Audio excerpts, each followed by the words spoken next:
Mari kita bersama-sama membaca kitab suci daripada Ibrani pasal yang ke-13. Ibrani pasal yang ke-13, kita akan membaca bersama-sama dari ayat yang ke-21. Kitab suci Ibrani pasal 13, saya membaca 20, saudara membaca 21. Maka Allah damai sejahtera yang oleh darah perjanjian yang kekal telah membawa kembali dari antara orang mati Gembala agung segala domba, yaitu Yesus Tuhan kita. 21. Kiranya memperlengkapi engkau dengan segala yang baik untuk melakukan kehendak-Nya dan mengerjakan di dalam diri kita apa yang berkenan kepadanya oleh Yesus Kristus. Bagi Dialah kemuliaannya sampai selama-lamanya. Sekali lagi 21, di sini katakan kiranya memperlengkapi kamu dengan segala yang baik untuk melakukan kehendak-Nya dan mengerjakan di dalam kita apa yang berkenan kepadanya oleh Yesus Kristus. Bagi Dialah kemuliaan sampai selama-lamanya. Mari kita berdoa sekali lagi. Tuhan berkati waktu selanjutnya. Berikan kepada kami kerinduan, kesadaran, pengertian, dan kepekaan untuk mendengarkan segala suara Tuhan di dalam hati kami. Dalam nama Yesus Kristus kami serahkan hamba-Mu yang hina ini. Amin. Saudara-saudara, terjemahan di dalam bahasa Mandarin mengatakan supaya kamu di dalam segala kebajikan boleh disempurnakan, sehingga kamu menjadi orang yang melakukan kehendak-Nya dan melalui Yesus Kristus bekerja di hatimu hal-hal yang berkenan kepada Dia. Saudara-saudara, lalu kita telah bicara mengenai bagaimana diperlengkapi dengan kebajikan. Orang Kristen diberikan keselamatan, kita diberikan hidup yang baru. Bukan berhenti di situ untuk menunggu hanya masuk surga. Orang Kristen diselamatkan, diberikan hidup yang baru supaya kita melanjutkan sesuatu buah daripada hidup yang baru. Saudara-saudara, hidup yang baru anugerah Tuhan, dan buah dari hidup yang baru perlu ketaatan kita kepada Roh Kudus, sehingga kita memang diperanakan pula oleh Roh Kudus, dan kita harus berbuah dan berbuat baik bersandarkan ketaatan kepada Roh Kudus. Di dalam hal ini, keselamatan adalah semata-mata seluruhnya anugerah dari Tuhan. Tetapi kehidupan yang kemenangan, kehidupan yang baru adalah sesuatu kerjasama antara orang yang sudah diselamatkan untuk terus taat kepada pimpinan Roh Kudus sehari-hari. Saudara-saudara, di dalam doktrin yang kita terima, kesucian ada 3 tahap. Pertama, to be sanctified as a new status. Status kita dikuduskan. Ini adalah sanctification. Tetapi kedua adalah progressive sanctification, yaitu kesucian yang bersifat progresif. Dari saat engkau sudah mendapatkan status yang baru, terus menuju penyucian, purifikasi, sampai akhirnya ajal kita tiba, Yesus menerima kita kembali. Ini adalah satu jangka yang panjang sekali. Secara status serentak, secara status satu kali, tapi secara progresif terus menerus, tidak berhenti-henti, dari hari ke hari, dari bulan ke bulan, dari tahun ke tahun. Saudara sudah mendengar orang ini melayani 40 tahun, orang itu melayani 40 tahun. Saya sudah berkhotbah 47 tahun. Saya sudah menjadi orang Kristen pada saat umur 17. Saya menerima Yesus sebagai juru selamat. Sekarang saya umur 64. Saudara-saudara, saya tidak tahu berapa tahun lagi saya boleh melayani Tuhan. Mungkin 5 tahun lagi, mungkin 10 tahun lagi, mungkin 20 tahun lagi. Saya tidak tahu. Tapi saya tahu setiap hari saya harus hidup suci. Setiap hari harus takut kepada Tuhan. Setiap hari harus bersandarkan firman-Nya. Setiap hari harus melaksanakan prinsip-prinsip Alkitab ke dalam setiap segi kelakuan dan tantangan di dalam hidup. Setiap hari saya harus melihat pimpinan Roh Kudus bagaimana. Saudara-saudara, kepekaan terhadap pimpinan Roh Kudus itu menjadi salah satu kunci dan rahasia. Kita boleh terus-menerus hidup di dalam kemenangan.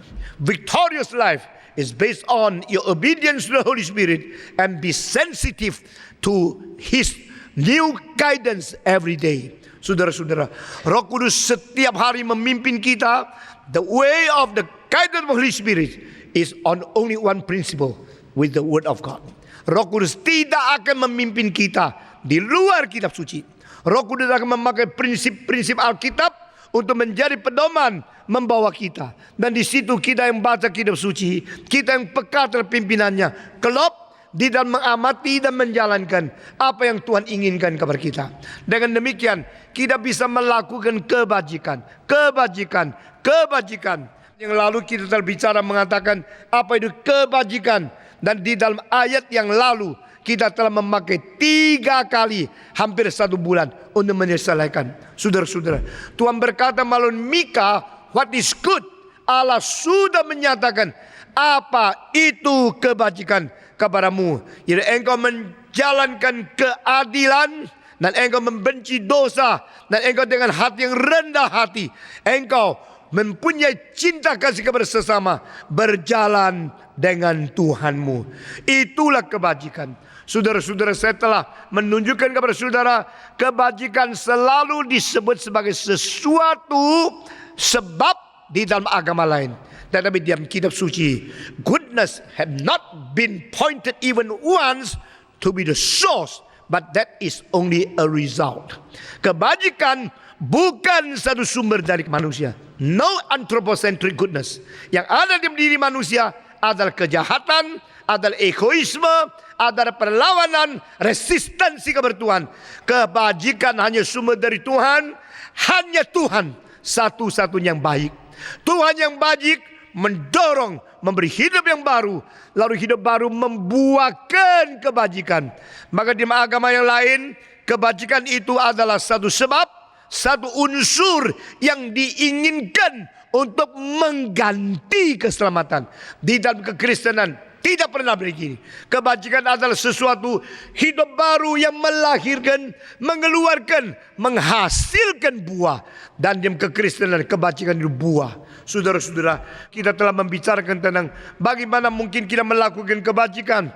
Kita harus mengerti prinsip, bertakut kepada Tuhan Allah. Dan di dalam kita takut kepada Tuhan, mengenal Dia, di situ kita menemukan prinsip-prinsip yang sudah ditunjukkan kepada kita. Dan kebajikan sering menjadi sesuatu yang mungkin dilakukan oleh orang yang sudah mengalami penderitaan menurut kehendak Tuhan. Saudara-saudara sekalian, jikalau engkau melakukan kebajikan di dalam menjalankan kehendak Tuhan, demikian Petrus mengatakan, maka kita berkenan kepada Dia. Jadi kadang-kadang Tuhan mengizinkan kita melewati, mengalami kesulitan-kesulitan, dan di situ mereka diajar, dididik oleh Tuhan untuk melakukan kehendak Tuhan, melakukan kehendak Tuhan melalui penderitaan. Dan di dalam Alkitab dengan jelas, penderitaan adalah cara Tuhan menghibur. Nah saudara-saudara, konsep kita selalu adalah, kalau saya dalam penderitaan, maka saya harap dihibur. Sehingga hiburan di luar penderitaan. Alkitab mengajar berlainan sekali. Penderitaan mengandung penghiburan. Maka Paulus berkata, kami yang mengalami penderitaan dan sengsara, di dalam penderitaan kami mendapatkan hiburan. Dan kami yang mengalami hiburan ini boleh melalui penderitaan menghibur orang lain yang berada di penderitaan. Inilah satu kebajikan yang lebih dalam dari kebajikan diperoleh di dalam agama-agama antroposentris. Saudara-saudara, kalau agama adalah hasil daripada orang yang sudah jatuh di dalam dosa, maka keselamatan adalah sesuatu karunia yang diturunkan dari Tuhan kepada orang yang sudah jatuh di dalam dosa. Ini perbedaan yang besar sekali. Maka Tuhan akan melengkapi engkau di dalam segala kebajikan. Untuk apa? Supaya engkau bisa menjalankan kehendak Allah. Nah di sini urutannya sangat ajaib. Berbeda dengan banyak konsep kita. Setiap kali saya menemukan konsep-konsep yang melampaui konsep setelah manusia diam dosa, saya berkata inilah superioritas Alkitab. Ini sesuatu yang melampaui semua filsafat, semua ajaran, semua kebudayaan, dan semua agama. That is the word of God. The superiority of the word of God above all culture, all religion, all philosophy. Saudara-saudara, puji Tuhan. Setelah engkau dilengkapi di dalam segala kebajikan, maka engkau menjalankan kehendak Tuhan. Saudara-saudara, banyak orang ingin menjalankan kehendak Tuhan, maunya Tuhan cocok dengan dia, bukan dia cocok dengan Tuhan. Nah, ini adalah sangat egois dan antroposentris. Jadi kita mengerjakan sesuatu dengan kemauan kita begini, lalu kita harap ini kehendak Tuhan. Salah. Kita mencari kehendak Tuhan, bukan minta lotre, bukan minta konfirmasi, bukan minta disetujui oleh Tuhan atas apa yang kita sudah ambisikan, apa yang kita sudah tetapkan. Itu salah sekali, saudara-saudara. Lalu kita berusaha mencari kehendak Tuhan dengan menemukan sesuatu. Nah, ini kehendak Tuhan. Itu bahaya sekali. Setelah engkau dilengkapi dengan segala kebajikan, setelah engkau dikuduskan dengan pimpinan Roh Kudus, setelah engkau mengetahui akan rencana Tuhan, engkau sudah dilengkapi dengan segala kebajikan, baru engkau bisa melakukan kehendak Tuhan. Saudara-saudara, orang yang melakukan kehendak Tuhan, sebelum itu dia harus mengetahui isi hati Tuhan. To do the will of God, you should know what is delighted by God first. Apa yang Tuhan inginkan, apa yang Tuhan mau, apa yang menjadi utama di hadapan Tuhan, baru engkau jalankan. To understand, to know God, that is the reason you can do His will. Banyak orang mengerjakan kehendak Allah, bukan demikian. Saudara-saudara, dua orang yang penting di Jerman, satu Arthur Schopenhauer, yang kedua adalah Friedrich Nietzsche. Ini dua orang mempunyai filsafat yang melawan zamannya atau melawan arus daripada German idealism. Daripada German idealism kita melihat mulai dari Kant, Fichte, Schelling, Hegel. Keempat orang ini terus mementingkan tentang sesuatu aspek dan akhirnya sedikit menyeleweng, yaitu pentingnya rasio. Meskipun orang seperti Kant tidak percaya bahwa rasio hanya berada di dalam Vernung yang murni seperti apa yang diajarkan oleh tiga orang, yaitu seperti Spinoza yang di Amsterdam, seperti Leibniz yang ada di Jerman Utara, dan satu lagi René Descartes yang berada di Paris. Lalu dia mulai membagikan rasio di dalam ketiga bidang. Tapi akhirnya terus sampai Fichte, Schelling dan Hegel, rasio tetap diutamakan menjadi sesuatu dalil mirip satu orang filosof di itu Greka yang kuno. Jadi yang bisa dipikirkan itu ada, yang tidak bisa dipikirkan itu tidak ada. Being and thinking itu ada similaritasnya. Dengan demikian akhirnya memutlakkan rasio, meskipun mereka idealisme, tapi rasio mempunyai peranan yang penting sekali. Nah, saudara-saudara, maka di Jerman zaman sama dengan Hegel timbul satu orang. Orang ini namanya Arthur Schopenhauer. Arthur Schopenhauer mengatakan, saya lihat lain sekali. Apakah saya tahu baru saya lakukan? Tidak. Saya mau lakukan baru cari tahu. Nah, ini kelemahan. Arthur Schopenhauer mengatakan manusia selalu diperbudak oleh kemauannya. Nah, ini satu perubahan yang besar sekali. Dia mempunyai satu pikiran inovatif dan mempunyai satu kreativitas yang luar biasa. Sehingga Arthur Schopenhauer berani membuat satu kuliah sengaja jamnya sama dengan Hegel untuk mengadu siapa lebih pintar.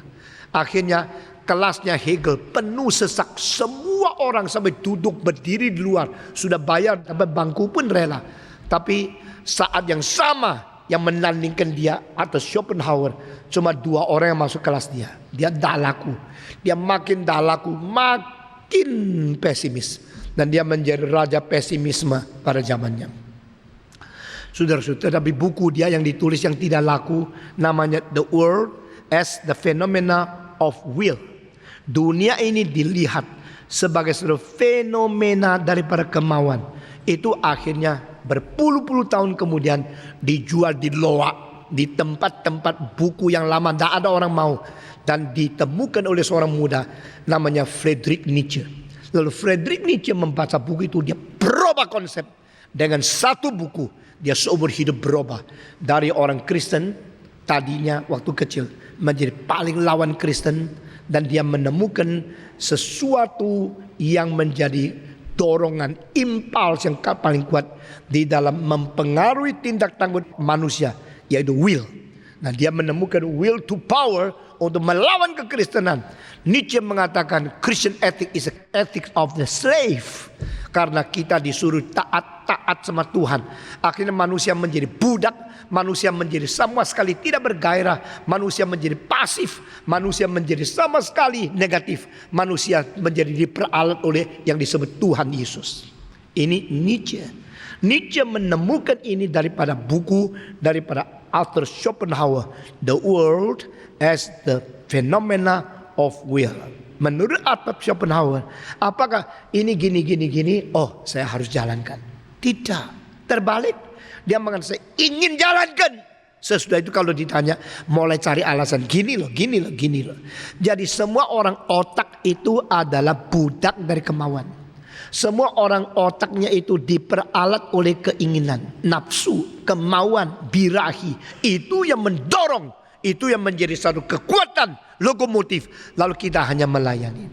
Menurut dia, orang akademik, orang pintar sebenarnya itu hanya main-main di dalam dunia rasio saja. Tapi di belakang akademik, di belakang rasio ada suatu impuls dan will yang menguasai seluruh umat manusia. Sekarang saya tanya, you tahu dulu baru kerjakan, atau you kerjakan baru cari tahu? Jawab. Waktu engkau jatuh cinta sama satu orang, you analisa dia dulu. Pengetahuannya apanya. Oh, karena gini baik, maka saya cinta dia. Atau cinta dulu baru cari alasan. Jujur. Ketawa ya. Banyak orang seluruh hidup dipengaruhi oleh kemauan. Kemauannya itu sudah serong, lalu cari alasan untuk membela diri. Saudara-saudara, inilah dunia. Saya kira saya tidak setuju banyak filsafat daripada Nietzsche atau dari Schopenhauer. Tapi ada beberapa poin mereka betul-betul they show us what is now going in the fallen people, among the fallen men. Manusia sudah jatuh sedang mengerjakan seperti apa yang dikatakan oleh Machiavelli. Dia mengatakan, I'm not talking what we should do, I'm only describing what we are doing now as a sinner. Doa orang berdosa selalu dikeret, dipengaruhi oleh kemauan yang sudah rusak. Maka sesudah mengerjakan yang rusak, baru cari alasan untuk membela diri. Saudara-saudara, banyak hakim, banyak pengacara mengetahui mereka telah membela orang yang salah, tetapi sambil membela, sambil cari buku hukum untuk mendukung mereka. Karena apa? Karena mereka sudah maunya uang kok. Ngerti maksud saya? Kalau inginnya uang, ambisinya adalah harta. Saya sudah terima uang 50 juta, yang salah jadi benar, yang benar jadi salah. Cilakalah engkau. Hakim-hakim, jaksa-jaksa, dan semua yang memperjuangkan keadilan yang sendiri tidak adil. Karena apa?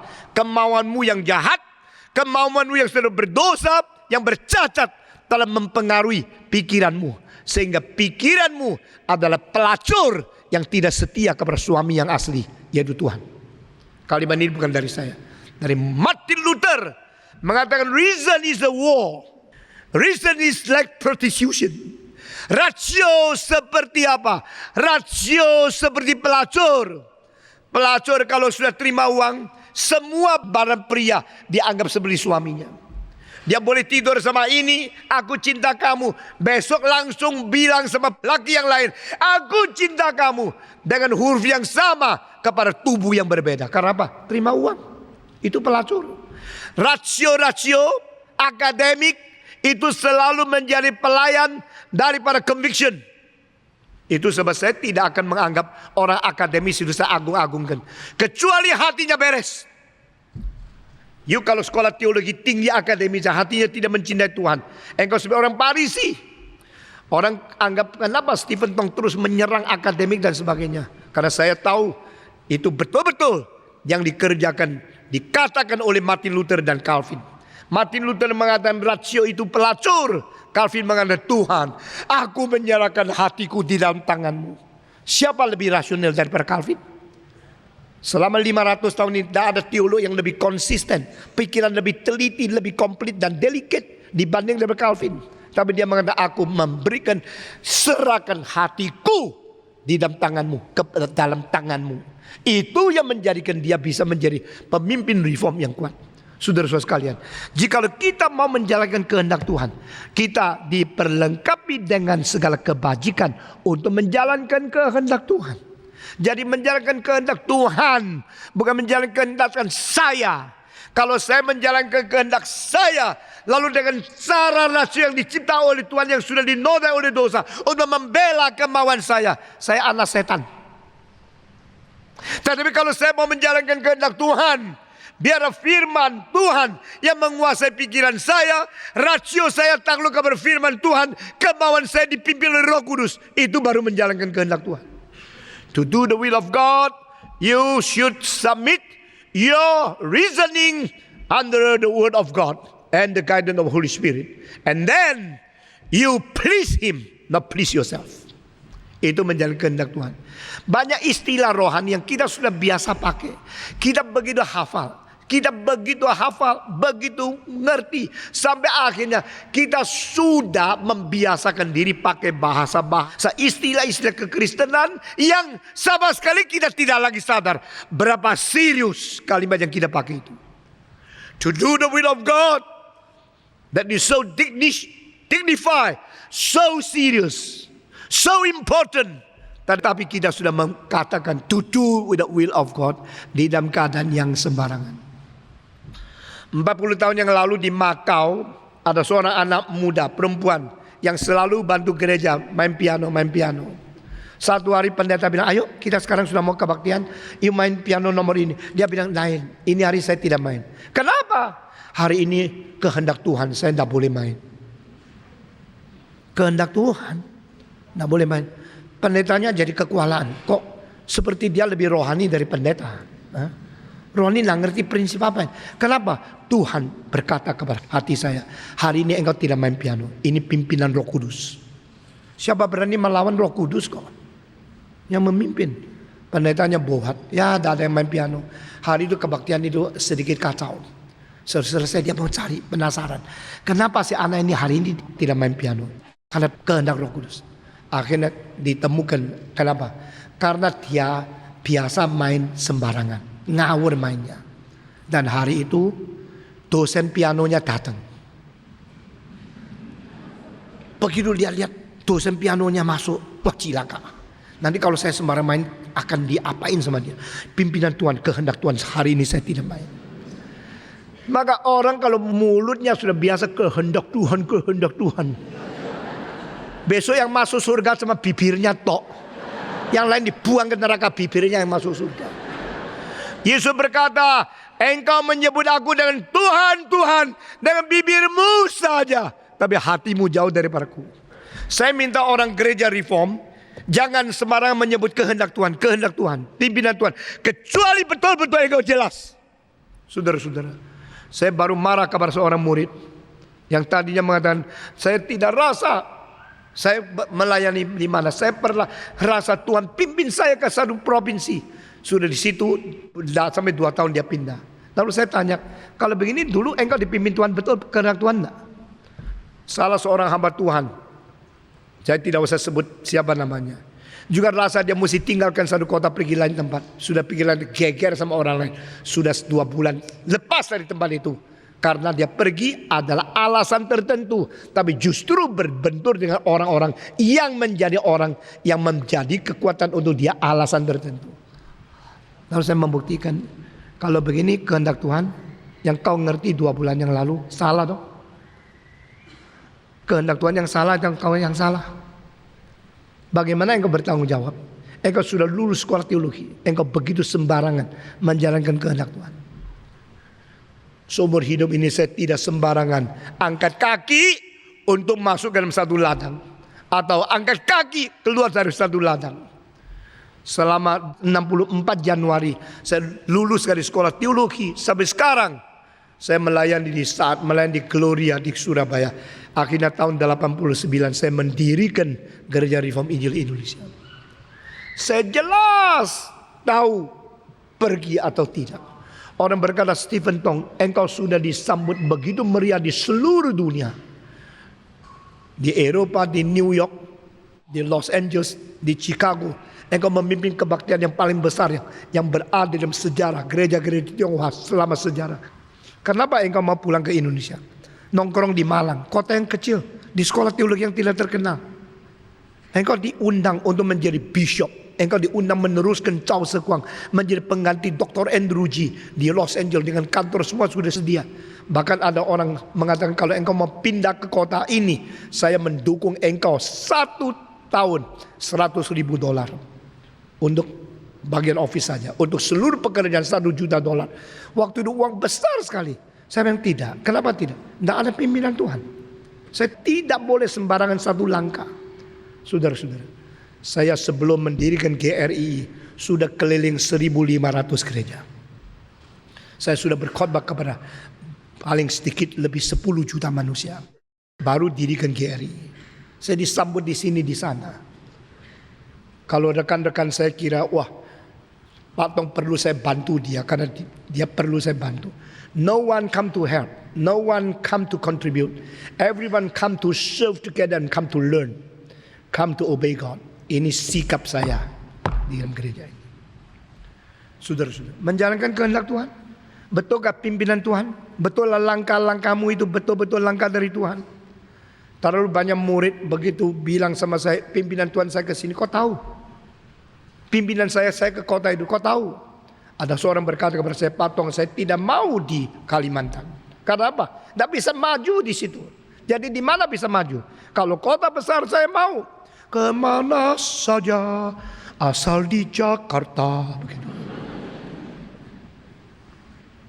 Lalu saya bilang sama dia, oh, jadi engkau tidak mau di Kalimantan, kamu di kota besar.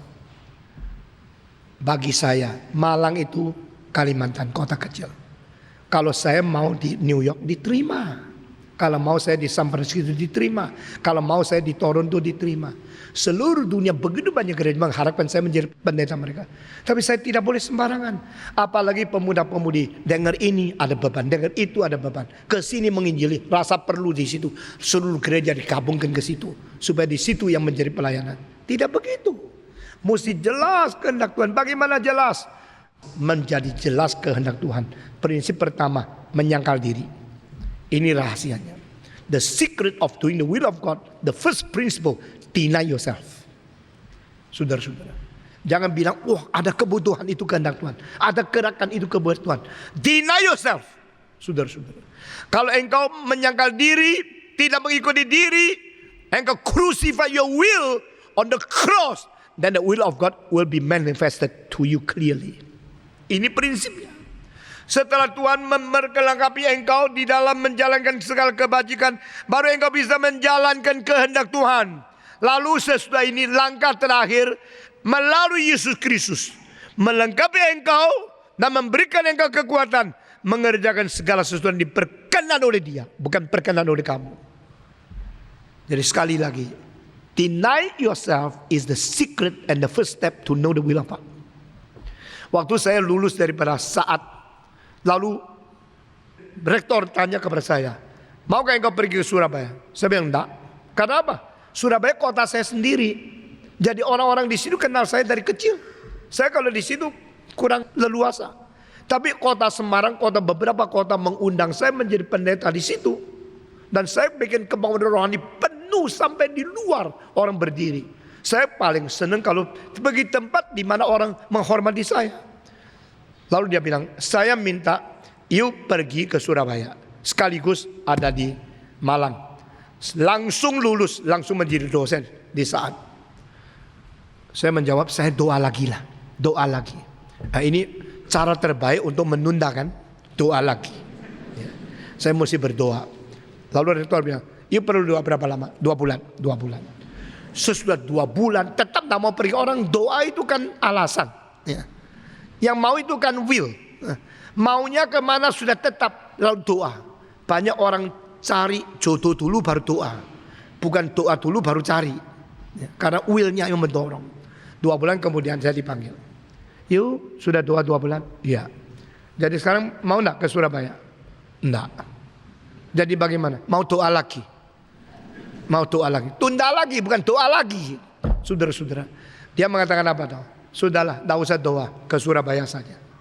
Saya buat sama dia. Akhirnya saya dengan tidak rela sekali, saya pergi Surabaya sambil ke Malang. Setiap minggu itu 3 hari Surabaya, 4 hari Malang, 3 hari Surabaya, 4 hari Malang. Luar biasa, dan saya paling tidak senang naik bus. Setiap kali naik bus sampai tengah jalan itu sudah muntah-muntah. Saben kali begitu. Saya bukan suka orang yang suka jalan-jalan. Akhirnya Tuhan jadikan saya seorang yang keliling dunia 1 tahun 300 kali naik kapal terbang. Itu semua bukan kemauan saya. Siapa yang suka begini? Siapa yang tahan 450.000 kilometer 1 tahun? Lebih daripada 10 kali keliling dunia. Lebih 2 kali daripada pilot yang terbang. Saben hari bawa koper, saben hari naikkan sini, pinggangnya masih kuat, heran. Saben hari waktu makan itu separuh waktunya di kapal terbang, makanan itu bosan luar biasa. Dia mengatakan, pokoknya Surabaya, Malang. Oke. Kalau saudara tanya saya, Pak Tong, waktu engkau umur 24 mulai melayani Tuhan, waktu engkau tahu kehendak Tuhan tidak? Saya akan jujur ya, saya waktu itu tidak tahu kehendak Tuhan. Kalau begitu bukan kehendak Tuhan dong. Saya bilang, tidak, tentu bukan kehendak Tuhan. Lalu engkau tanya lagi, kehendak siapa? Kehendak siapa saya tidak tahu waktu itu. Tapi saya tahu pasti bukan kehendakku. Nah, saudara-saudara, di sini titik permulaan. Yang mengatakan kehendak Tuhan, kehendak Tuhan. Banyak omong kosongnya, banyak kurang jujurnya, banyak alasan, doa lagi. Saya mau kehendak Tuhan, tidak sungguh-sungguh. Tapi saya berani katakan, saat itu bukan kehendakku, maka kemungkinan besar kehendak Tuhan. Di situ saya tarik satu kesimpulan. Orang yang menyangkal diri baru mungkin mengerti kehendak Tuhan. Lalu engkau tanya, waktu itu engkau tidak tahu kehendak Tuhan? Kurang tahu. Sekarang, saya sekarang tahu. Semua yang lewati itu semua kehendak Tuhan. Waktu itu saya tidak mengikuti diri, ikuti rektor saya. Saya tidak rela sekali karena menyangkal diri. Maka waktu itu saya pergi ke sini sana diatur oleh dia. Saya tidak senang. Itu kehendak Tuhan. Karena melalui itu menjadikan saya seorang yang tidak berambisi untuk diri. Tidak berambisi untuk kekuatan, kuasa, kedudukan. Tidak. Saya tidak suka. Kalau akhirnya saya kenapa tunda pelayanan sampai tahun 89 baru dirikan GRII. Dan dirikan GRI pun tunda 10 tahun. Tahun 79 saya sudah bicara sama hanya satu orang, nyonya saya. Perlu satu gereja yang reform. Kalau tidak ada kekacauan ini seperti ini. And we should return to the word of God. Return to the spirit of reformation. Be faithful only to the revelation of God. No other way. Lalu orang kira dirikan gereja reform bukan sama saja. Juga satu denominasi. No. Reform faith is not the production of the denomination. Reform faith is the complete faithfulness to the word of God and the true invitation to the whole world to return wholeheartedly to the whole Bible. Inilah satu ajakan yang mulia. Calvin dan Martin Luther, dua-dua tidak pernah mempunyai ambisi mendirikan gereja untuk sendiri. Tidak. Mereka hanya mau membawakan seluruh tubuh Kristus kembali kepada firman Tuhan. Itu ajakan. Lalu orang sekarang dirikan gereja sembarangan. Pasang pelang gereja. Asal berpelang, asal membaptiskan orang, asal berani memberikan perjamuan suci. Itu namanya gereja. Ajarannya simpang siur. Yang dikhotbahkan bukan firman. Yang dikhotbahkan kemauan manusia, program gereja. Dan permintaan keuangan. Itu saja. Akibatnya adalah gereja tidak mengerti firman Tuhan. Saudara, lalu mereka mengatakan, kita gereja, kamu gereja. Kamu hanya salah satu di antara begitu banyak denominasi. Jangan sombong anggap dirimu benar. Saudara-saudara, cilaka. Sekali lagi, gereja reform, gerakan reform adalah kesetiaan mutlak kepada firman Tuhan yang sekaligus mengajak mari semua orang Kristen dengan segenap hati, seluruh jiwa, seluruh tubuh Kristus kembali seluruh hati setia kepada seluruh firman Tuhan. Itu ajarkan. Saudara-saudara, sekali lagi, reform movement is not a production of a denomination. It's not based on denominationalism, but an wide invitation and glorious challenge to the whole church with whole heart to return to be faithful to the whole Bible. Itu yang kita inginkan. Kiranya Tuhan memberkati kita, memberikan kepada kita kesadaran berapa penting adanya kita. Saudara-saudara, kita mengerjakan yang diperkenan oleh Dia, bukan diperkenan oleh kita, karena bukan dari kehendak kita, bukan dari self-centered, bukan daripada anthropocentrik, bukan daripada egoisme, daripada how to do the will of God. Itu sebab kita mengatakan kalimat-kalimat tajam sekali. Sekali lagi saya berkata, doa Yabes, doa anthropocentrik, doa Yesus Kristus, doa theocentrik. The Lord's Prayer by Jesus Christ, who taught us, Our Father in heaven, Thy name, Thy kingdom, Thy will. Doa Yabes, the prayer of Jabez, my territory, my. Berbeda. Kalau engkau tidak mempunyai mata yang tajam, engkau tidak tahu mengapa harus membedakan, harus keluar daripada yang jahat itu.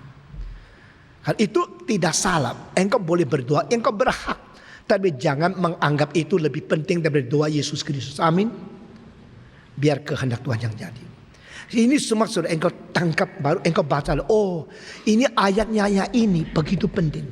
Saudara-saudara, mari kita membaca sekali lagi 21 semua.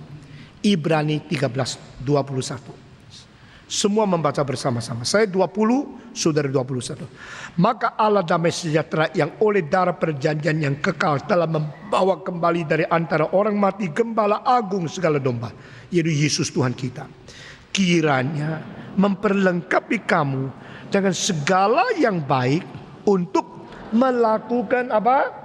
Kehendaknya dan mengerjakan di dalam kita apa yang berkenan kepadanya oleh Yesus Kristus. Bagi Dialah kemuliaan sampai selama-lamanya. Atau terjemahan yang lebih jelas sekali lagi, maka kiranya Dia menyempurnakan kamu melalui segala yang baik, supaya kamu boleh melakukan kehendak-Nya dan mengerjakan melalui Yesus Kristus di dalam hatimu segala sesuatu yang berkenan kepadanya.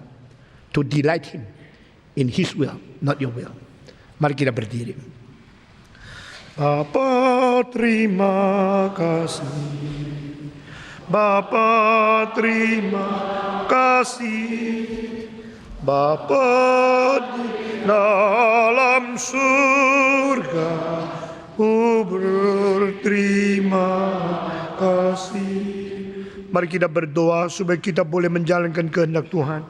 Kita boleh melakukan segala apa yang diperkenan oleh Dia menurut kuasa dari Tuhan Yesus. Dengan menyangkal diri kita mendekati kehendak Tuhan. Mari kita berdoa. Semua bukan suara berdoa supaya kehendak Tuhan yang jadi di dunia dan di dalam diri kita masing-masing. Mari kita berdoa. Bapa di dalam surga, kami serahkan diri kami ke dalam tangan Tuhan. Pimpin kami dan berkati kami, nyatakan kuasa dan kemuliaan di tengah kami. Beri kekuatan kepada kami supaya kami boleh sungguh-sungguh menjadi orang Kristen yang berkenan kepadamu, menjalankan kehendak-Mu dan berjalan di dalam rencana-Mu. Pimpinlah kami untuk bagaimana taat dan patuh dan sungguh-sungguh peka kepada pimpinan Roh Kudus setiap hari di hari hidup kami masing-masing. Kami berterima kasih. Kami serahkan semua ke dalam tangan Tuhan. Demi nama Yesus Kristus, penebus dan juru selamat kami yang hidup, kami sudah berdoa. Amin.